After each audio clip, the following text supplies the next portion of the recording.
ఇక డీటెయిల్స్ చూస్తే జెడ్పీటీసీ ఉప ఎన్నికల్లో చిత్తుగా ఓడిపోయి ఎదుటి వారికి శాపనార్థాలు పెట్టడంపై ఉన్న ఉత్సాహం స్వతంత్ర దినోత్సవం నాడు జాతీయ జెండాకు మొక్కడం ఎందుకు రాలేదు జగన్మోహన్ రెడ్డి పులివెందుల ఒంటిమిట్ట జెడ్పీటీసీ ఎన్నికల ఓటమి దెబ్బకు మాజీ ముఖ్యమంత్రి పులివెందుల ఎమ్మెల్యే వైసీపీ అధ్యక్షుడు జగన్ మతిస్థిమితం కోల్పోయి ఆఖరికి జాతీయ జెండా ఆవిష్కరణ కూడా చేయలేని పరిస్థితిలో ఉన్నారా ఏమిటి? పులివెందులలో ఓటమి దెబ్బకు జాతీయ జెండాను కూడా ఆవిష్కరించలేని నిస్సహాయతకు జగన్ చేరుకున్నాడు.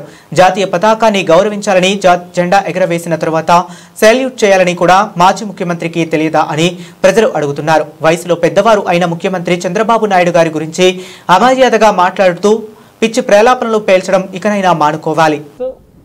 ఎవరికి ఇబ్బంది లేకుండా చేస్తారు. ఇంకోటి కూడా తీసుకోండి, పాసెస్ ఉన్నాయి. కొంతమంది మంత్లీ పాస్ తీసుకుంటారు.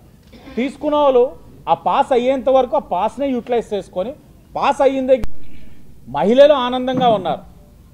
కార్యక్రమం చూసి సంతృప్తిగా ఉన్నారు. ఇంటి పెద్ద మగవారు కూడా ఆవిడ చేసే కార్యక్రమంలోనే ఆనందం లేని వ్యక్తులు ఎవరైనా ఉన్నారంటే వైసీపీ వాళ్ళు. పులివెందుల ఒంటిమిట్ట జెడ్పీటీసీ ఎన్నికల్లో ఓటమి దెబ్బతో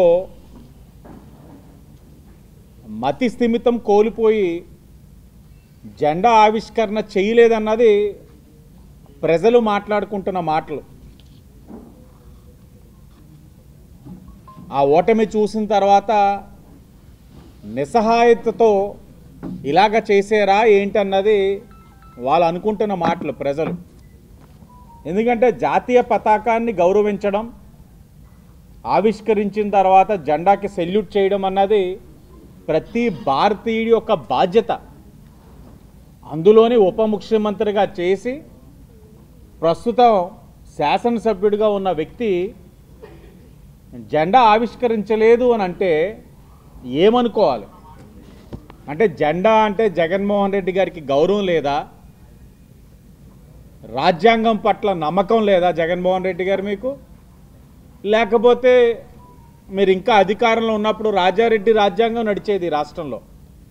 ఆ రాజ్యాంగంలో ఎక్కడైనా ఉన్నాయా అధికారంలో ఉన్నప్పుడు ఆవిష్కరించాలి, ప్రతిపక్షంలోకి వెళ్ళిన తర్వాత మన జెండాని పట్టించుకోక్కర్లేదు, గౌరవించక్కర్లేదని? ఇది ముమ్మాటికి ఆయన సమాధానం చెప్పాల్సిన అంశం.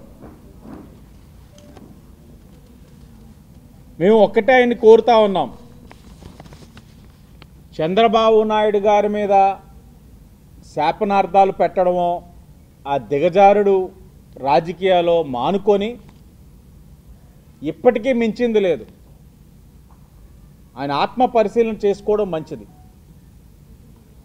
ఎందుకంటే ప్రజలు ఇప్పటికే మీకు 11 సీట్లు ఇచ్చి బుద్ధి చెప్పారు.